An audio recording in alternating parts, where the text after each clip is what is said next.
হযরত আবু বকর সিদ্দিক রাদিয়াল্লাহু তাআলা খুব নরম সুরে মজা করে কোরআন তেলাওয়াত করছেন। মসজিদের আর এক কোণায় হযরত ওমর, বুঝেন তো চেতা সাহাবী, একেবারে মসজিদকে গনগন করায়া দিয়া খুব দারাজ আওয়াজে তিনি তেলাওয়াত করছেন। আমার নবী বের হয়ে আসলেন। আসার পর হযরত ওমরের মাথায় হাত দিয়ে বলেন, ওমর, এত জোরে জোরে কেন তেলাওয়াত করছো? হযরত ওমর সুন্দর একটা উত্তর দিয়েছিলেন, নবীজি গো, আমি জোরে জোরে তেলাওয়াত করি মানে শয়তানকে ভাগাইতেছি আর আমার ঈমানকে আমি জাগাইতেছি। সুবহানাল্লাহ বলেন। তেলাওয়াত যতদূর যাবে শয়তান ততদূর ভিড়তে পারবে না। আর আমি জোরে জোরে তেলাওয়াত করছি, আমার ঈমানকে আমি জাগ্রত করছি। নবী আমার বড় খুশি হয়ে গেলেন। এবার আবু বকরের কাছে গিয়া মাথায় হাত বুলায় বলে, আবু বকর, তুমি কেন এত নরম করে ঠান্ডা করে হালকা আওয়াজে তেলাওয়াত করো? হযরত আবু বকর কত সুন্দর উত্তর দিলেন। আবু বকর বলেন, নবীজি গো, আমি যার জন্য তেলাওয়াত করি জোরে পড়লেও তিনি শোনেন, ধীরে পড়লেও তিনি শোনেন। সুবহানাল্লাহ। এটা যদি বাংলার জমিনে হতো, দুই দল দুই দিকের পক্ষ নেয়া নিত। কথা বলেন না কেন? গুতাগুতি লেগে দিল, মসজিদ ভাঙো, জোরে পড়বে কেন? কথা কয় না? বলে এরে কি 6 মাসে রোজা আছে নাকি, এই ধীরে পড়ে কেন?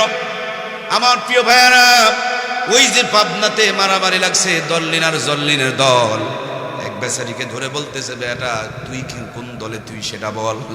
লোকটা খালি মুখে মুখে তাকার চিন্তা করে, না জানি এটা দল্লিনের পক্ষ না জল্লিনের পক্ষ, কি বলে যে কোন বিপদে পড়ি। ও বলে, ভাই আমার মেরো না, আমি তো নামাজই পড়ি না। আজ আমাদের সমাজে গুতাগুতি ডেলিভারি করার কারণে মানুষ মসজিদ থেকে দূরে চলে যাচ্ছে। কথা বলেন ঠিক কিনা? এজন্য প্রিয় ভাইয়েরা, ঠেলে দিও না রে, কাছে টেনে নাও। একটা মানুষকে ঠেলে দিও না, কাছে টেনে নাও। আজকে তাবলীগ জামাতের ভিতরও দুই গ্রুপ বিভক্ত হয়ে পড়েছে। কথা বলুন ঠিক কিনা? বাপ ছাড়া যদি কারো সন্তান হয়, এটা ভালো জাদা না হারাম জাদা? কয় না কেন? হারামজাদা। আলেম ছাড়া যদি ইসলামের কেউ কাজ করতে চায়, এটাও হারামজাদার ভিতরেই পড়ে। সুতরাং দুই দল হওয়ার তো সুযোগ নাই, কোনো সুযোগ নাই। এদেশটা আওয়ামী লীগ চালাচ্ছে বর্তমানে সরকার। বিএনপি যদি বলে আমরা চালাই, দেশ তো অশান্তি লেগে যাবে, গৃহযুদ্ধ বেঁধে যাবে। সুতরাং আল্লাহর হাবিব ওলামায়ে কেরামের কাঁধের মধ্যে দ্বীনের জিম্মাদারি দিয়ে দিয়েছেন, নবী ওয়ারিস বলে গিয়েছেন। সুতরাং এই দায়িত্ব থেকে যারা দূরে ঠেলে দিয়া নিজেদেরকে পণ্ডিত বানাতে চায়, এদের মধ্যে সমস্যা আছে না নাই? আল্লাহ আমার ভাইদেরকে হেদায়েত দান করুক, বলুন আমিন। এরা মাদ্রাসা নিয়ে, মসজিদ নিয়ে, আলেমদেরকে নিয়েও পর্যন্ত বিরূপ মন্তব্য করতেছে। আমার প্রাণপ্রিয় ভাইয়েরা, ভুলে গেলে চলবে না, নবীর লাশ চুরি করতে গেছিল 3 জন ইহুদি। মাথায় বড় পাগড়ি ছিল, মুখেও বড় দাড়ি ছিল, হাতের মধ্যে তসবিহ ছিল, কিন্তু ভিতর দিয়া গর্তখনন করতে করতে আমার নবীর লাশ চুরি করতে চলে গিয়েছেন। আজ এই বাংলার জমিনে ইহুদি খ্রিস্টানদের বহু এজেন্ট আমাদের ঈমান আমল চুরি করে নাস্তিক বেঈমান বানানোর জন্য নানানমুখী ষড়যন্ত্র চক্রান্তে লিপ্ত আছে না নাই? সুতরাং যেই মুরগিটা, বাচ্চাটা মুরগির পেটের নিচে থাকবে না, এটাই বিপদগ্রস্ত হয়ে যাবে। আমরা সবসময় আলেম ওলামা মাদ্রাসার তত্ত্বাবধানে থাকবো ইনশাআল্লাহ। আমাদেরকে দিল থেকে মাদ্রাসাগুলোকে মহব্বত করা তৌফিক দান করুক, বলুন আমিন। আমার প্রিয় ভাইয়েরা, যে কথা বলছিলাম, আল্লাহর বান্দার কত বুদ্ধি, যে কদুর গাছের মধ্যে আপনার জুতা ঝুলায় রাখতে হবে, তরমুজের জমিতে বাঁশ দেওয়া রাখতে হবে, এরপর কাঁঠাল গাছের মধ্যে গরুর মাথা দেওয়া রাখা লাগবে, এ সব বোঝে, কিন্তু নিজের বেলায় বোঝে না। ওর কাছে কদুর দাম আছে, ওর কাছে তরমুজের দাম আছে, ওর কাছে কাঁঠালের দাম আছে, কিন্তু নিজের মেয়ের কোনো দাম। নিজের বউটারে মোটরসাইকেলের পিছনে চড়ায়াম, হালকা পাতলা পোশাক পরায়াম, নিজে যখন জামা বানায় তখন দেখবেন নিজের জামা ফুল হাতা, বাড়িয়ালির জামা বানাই তখন হয়ে যায় হাফাতা। নিজে যখন জামা বানায় নিজেরটা মোটা, আর বাড়িয়ালির জন্য যখন জামা বানায় তখন রসুলের চোখচার চাইতেও পাতলা, আছে না নাই? নিজে যখন জামা বানায় পেট পর্যন্ত ঢাকা, বাড়িয়ালির জামা বানাতে হয়ে যায় পেটের অর্ধেকটা পর্যন্ত ফাঁকা। নিজে যখন জামা বানায় কলার পর্যন্ত ঢাকা, বাড়িয়ালির জামা বানাতে গিয়ে তখন দেখবেন বুকের অর্ধেকটা পর্যন্ত ফাঁকা। যদি বলেন ওরে বোকা, যত্ন করে রেখেছো কেন পেটের নারী ভুঁড়িকে ঢাকা? কি আছে তোমার পেটের ভিতরে? খবর নিয়ে দেখো তেল আর চর্বি, নারী আর ভুঁড়ি, প্রসাব আর পায়খানা। কত বড় বোকার বোকা, নিজের পেটের প্রসাব পায়খানাকে রেখেছেন ঢাকা। আর পৃথিবীর শ্রেষ্ঠ নিয়ামত আল্লাহর জান্নাতের সম্পদ যেই মা বোনের পেট দিয়ে দুনিয়াতে আগমন করবে, যেই ফ্যাক্টরি আর কারখানা দিয়ে এই পৃথিবীতে আগমন করবে, ওই ফ্যাক্টরি আর কারখানাকে যদি আমরা রেখে দেই ফাঁকা, ওই ফ্যাক্টরি আর কারখানার মধ্যে শাহজালাল, শাহপ্রাণ, শাহ মাকদুম জন্ম নেবে না। ওই ফ্যাক্টরি কারখানার ভিতরে চিটার বাটপার লুচ্চা গুন্ডা দিয়ে ভরে যাবে। কথা বলুন ঠিক কিনা? এক বেচারি বিড়ি টানতেছে, চিনেন তো নাকি? বিড়ি চিনেন না? মাশাআল্লাহ, বিড়ি টানতেছে, ফুক করে উপর দিকে একটা ধোঁয়া ছেড়ে দিল আমার সামনে দিয়া, বলতেছে হুজুর দোয়া করবেন। বিড়ি ধোঁয়া ছেড়ে দিয়ে বলছে দোয়া করবেন। আমি বলছি যে কি দোয়া করব ভাই? উন্নতির যদি দোয়া করা লাগে তাহলে টানতেছিলেন বিড়ি সিগারেটে দোয়া করা লাগবে। উনি মুচকি একটা হাসি দিয়া মাথাটা নিচু করে এইভাবে আর একটা টান মেরে উপর দিকে ফু করে ছেড়ে দিয়ে বলছে না না, এইটা না, আমার 2 ছেলেকেই মাদ্রাসায় দিয়েছি। তা আমি বললাম মাশাআল্লাহ, খুব ভালো। উনি আমার এই ভালো কথা শুনে আশ্বস্ত হয়ে আর একটা টান মেরেছে। টান মারার পর বলতেছে হুজুর বেশি করে একটু দোয়া করিয়েন, অল্প দিনের মধ্যেই আমার বড় ছেলেটা হেজ্জ শুরু করে। আমি চিন্তা করলাম, ওরে বেটা, কেউ আঙ্গুর গাছ লাগায় তার গাছে আঙ্গুর ধরে না, আর তুমি নিম গাছে আঙ্গুর ধরাবা? ওয়াজ বোঝেনি। ভালো মানুষের ছেলেরা নিশাখোর হয়ে যাচ্ছে, আর এই বেকুব বিড়ি টানতেছে আর দোয়া নিয়ে তার বেটাকে হাফেজ বানায় দেবে।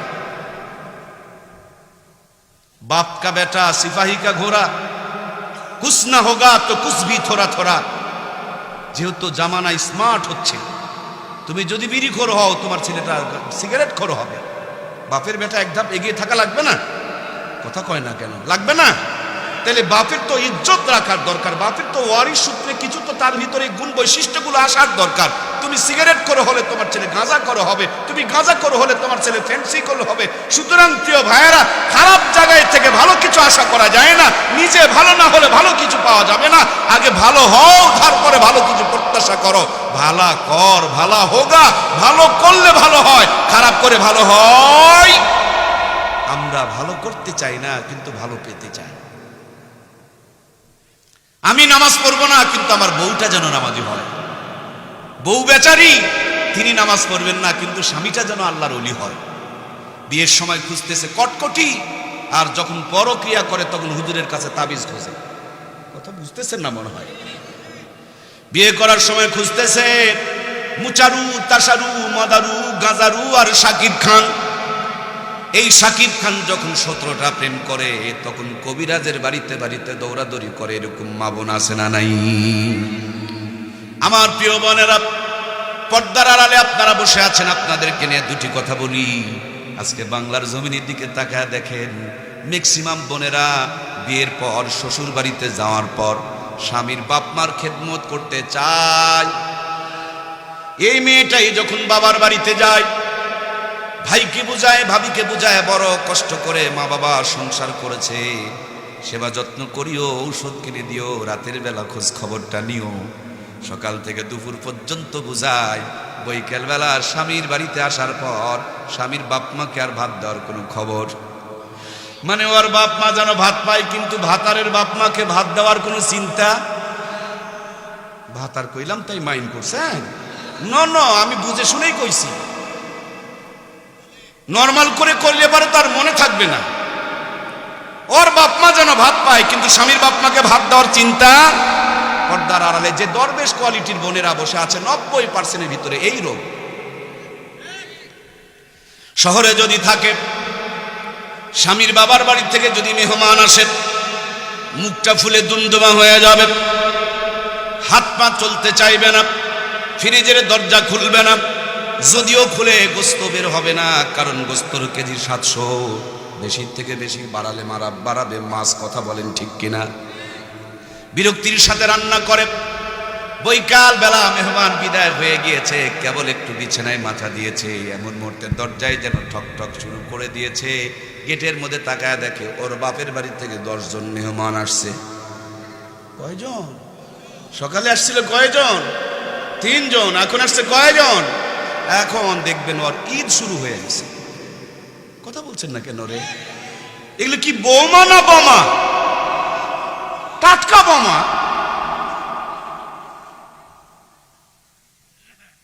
এটা ওয়াজ না, এর নাম ওয়াশ, নো ওয়াজ। স্বামীর বাবার বাড়ির থেকে মেহমান আসলে মুখ ভারী হয়ে যায়, আর বাবার বাড়ির থেকে মেহমান আসলে ঈদ শুরু হয়ে যায়। কিয়ামতের দিনের হিসাব দেওয়া লাগবে না? অবশ্যই লাগবে। আমার প্রিয় ভাইয়েরা, ভাবিদেরকে যদি জিজ্ঞেস করেন আপনার শাশুড়ি কেমন, সুযোগ পেলে বলবে এটা কাল লাগনি, ডাকনি। আর যদি শাশুড়িদেরকে জিজ্ঞেস করেন খালাম্মা আপনার 3টা ছেলের বউ আছে, এগুলো কি বৌমা? বলেন না বাবা, এলা বোমা। একে অপরের বিরুদ্ধে বলে। কিন্তু খেয়াল করে দেখুন প্রিয় ভাইয়েরা, বিয়ের পর বৌমাগুলো যখন শ্বশুর বাড়িতে আসে, শাশুড়ির কাছে তখন সংসারের চাবি থাকে। বৌমার প্রতি যথেষ্ট পরিমাণ জুলুম অত্যাচার নির্যাতন করে। এই বৌমা যখন পরবর্তীতে সংসারের চাবিটা ফিরিয়ে পাবে, আর শাশুড়িটা যখন বুড়া হয়ে যাবে, ওকে যখন নতুন বেলায় জ্বালাইছে, যেই পরিমাণ কষ্ট দিয়েছে, এটার প্রতিশোধ উঠবে কি উঠবে না? নিজের মেয়ে যদি 10টা বাসন ভেঙে ফেলে দেয়, কোনোই সমস্যা নাই। হঠাৎ করে বৌমার হাত থেকে যদি একটা গ্লাস পরে ভেঙে যায়, কিছু কিছু শাশুড়ি আছে মরার আগ পর্যন্ত খালি খোঁচা মারে, আছে না নাই? আমার প্রিয় মায়েরা, আপনি সতীনের মতন দেখবেন আর আপনাকে মায়ের মতন দেখবে, সেটা কোনোদিন হয় না। এর জন্য কথা হলো, আল্লাহ বলেন ইয়া আইয়ুহাল্লাযীনা আমানুত্তাকুল্লাহ হাক্কা তুকাতিহি ওয়া লা তামুতুন্না ইল্লা ওয়া আনতুম মুসলিমুন। আল্লাহ বলেন আমি আল্লাহকে ভয় করো, ভয় করার মতন। মেয়েকে আর বউকে এক নজরে দেখো, স্বামীর বাবা মাকে আর নিজের বাবা মাকে এক নজরে দেখো। আল্লাহর ভয় যদি আমাদের সবার ভিতরে পয়দা হয়ে যায়, নিজের বাবা মা আর স্বামীর বাবা মাকে ভিন্ন নজরে কেউ দেখবে না, নিজের মেয়ে আর বৌমার মধ্যে ভিন্ন কেউ পার্থক্য করবে না। আমাদের সংসারটা স্বর্ণের সংসার হয়ে যাবে। কথা বলুন ঠিক কিনা?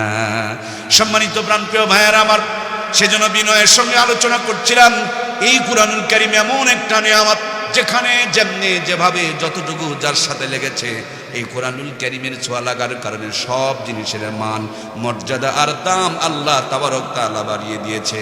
তাকিয়ে দেখুন, কুরআনুল কারীম আরশে আজিমে ছিল, আরশে আজিমের মর্যাদা বেড়ে গিয়েছে। এক ফেরেশতা নিয়ে এসেছেন, মুআল্লিমুল মালাইকা, ফেরেশতাদের মধ্যে তিনি সর্দার হয়ে গিয়েছেন। একটি পাথরের পাহাড় নাজিল হয়েছে। পাথরের পাহাড়কে আল্লাহ তাবারক তাআলা আলোর পাহাড় জাবালে নূর বানিয়ে দিয়েছেন। একটি মুবারক রাত্রে নাজিল হয়েছে লাইলাতুল কদরি খায়রুম মিন আলফি শাহর। এক রাতের মর্যাদাকে আল্লাহ 1000 মাসের চাইতে দামি বানিয়ে দিয়েছেন। সুবহানাল্লাহ বলেন। এই কুরআনুল কারীম এখনো পর্যন্ত যেই ঘরে তেলাওয়াত হয়, ওই ঘরে কিছু থাক আর না থাক, রহমত বর্ষিত হয়, বরকত বর্ষিত হয়। আমার প্রাণের ভাইয়েরা, প্রিয় ভাইয়েরা, দরদের ভাইয়েরা, একটু কান দিয়া দিল দিয়া কথাগুলো শুনবেন। আজ থেকে মাত্র 50 বছর আগে